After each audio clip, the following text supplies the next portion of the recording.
Hey guys, Josh here from Run DNA. It is shoe review time and we are introducing the new Mizuno Hyperwarp racing range. Pretty exciting. They've got three very unique shoes, all slightly different in reference to how they are put together, and also with that in mind, targeting slightly different runners and meeting obviously runners' needs. So in today's review, we're going to talk about how they are all put together from the outsole, the midsole, and the upper. Of course, there's a bit to get through. They all look pretty similar, which does make it slightly confusing, but in terms of the midsole compounds, the stack heights, there is some subtle variances between each and every one of the Hyperwarp models.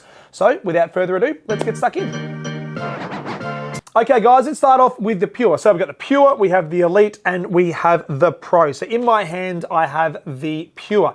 Starting from the ground, we'll work our way up. The outsole is Mizuno's G3 compound of rubber. Great surface area coverage through the forefoot. Obviously having it strategically placed in those high friction or high wear areas, being the lateral heel and also a little bit of medial support on the outsole coverage through here. But the main feature is obviously how much of the outsole is covered with reference to the forefoot construction. So with that outsole, it's slightly thinner than what we found in the Pro, but it's exactly the same as the Elite, which we'll touch on in a second. However, really tacky, fantastic confidence with reference to any condition, bitumen, pavement, etc. It's going to give you great grab on the ground in all conditions, and I think it's a fantastic outsole. Very light. You can see the cutaways when you look at it really close up. So with that in mind, having those mild cutaways reduces weight, but also allows the shoe itself to grab on all surfaces out on the road. Coming up to the midsole, which is exactly where the fun happens in all racing shoes. Let's start off with the key statistics first. We have a lower than what we would say normal stack height for a racing shoe.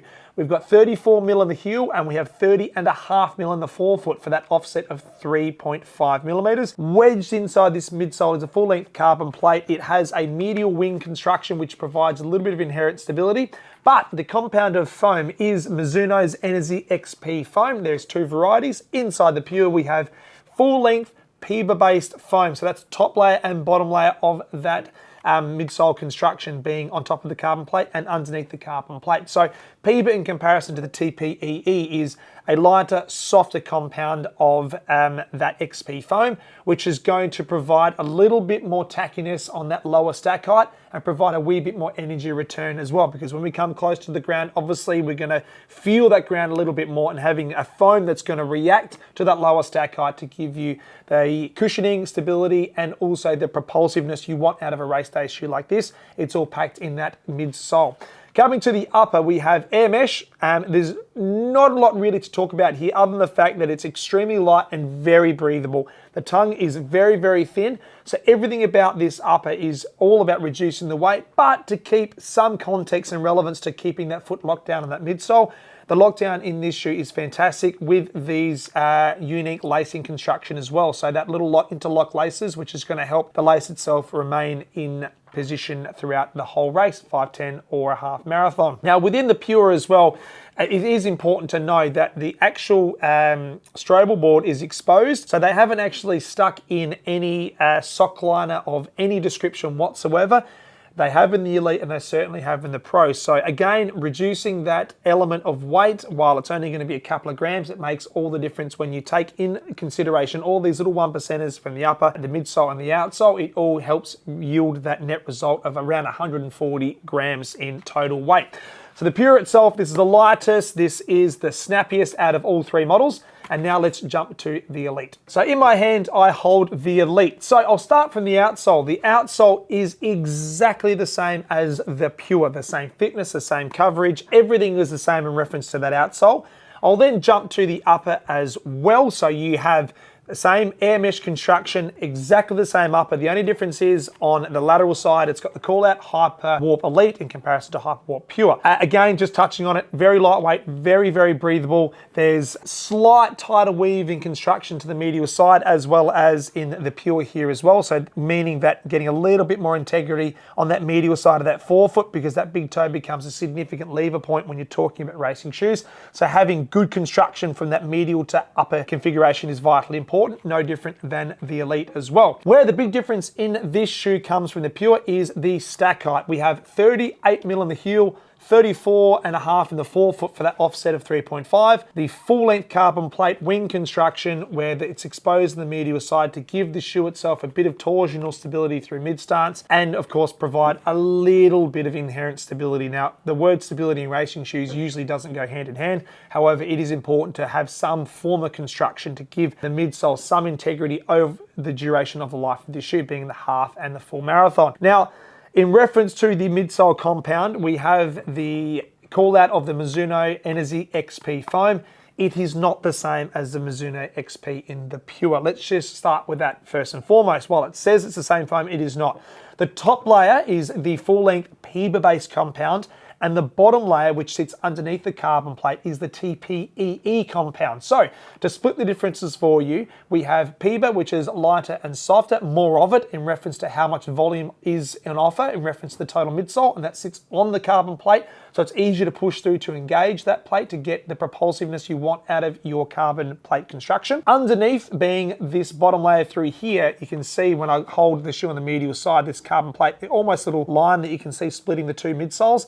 Underneath is that TPEE compound of foam. So the TPEE is marginally denser. I'm not talking like catastrophically, but it's got a little bit more integrity. So being closer to the ground, it's going to help provide some contribution to the overall stability of this shoe, but allowing your foot to push through that top layer of the PEBA-based midsole and also utilizing that TPE compound underneath to get the perfect combination of compression and response, which is exactly what you want out of this midsole. And obviously being a little bit more midsole, you would expect the weight to go up, and it has. It's gone up to around 165 grams in comparison to 140 grams from the Pure. Last but not least is the Hyperwarp Pro.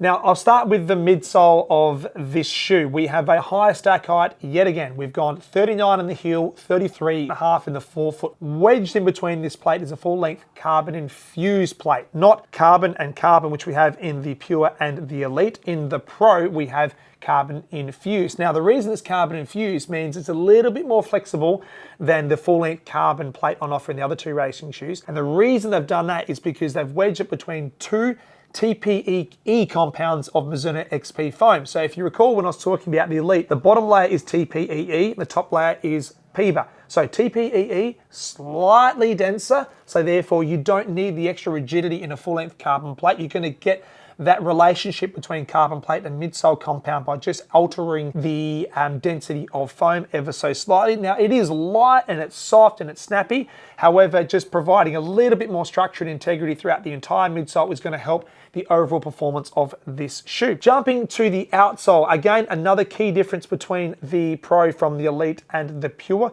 We've got more outsole, not only in net width and surface area, we've got more outsole coverage, and it's mainly called out on the lateral side of the shoe itself. Having more outsole on this shoe is so important because it's a higher stack height. We're getting higher off the ground, and we're going to have to probably push through that midsole to generate that ground reaction force that we want as a runner.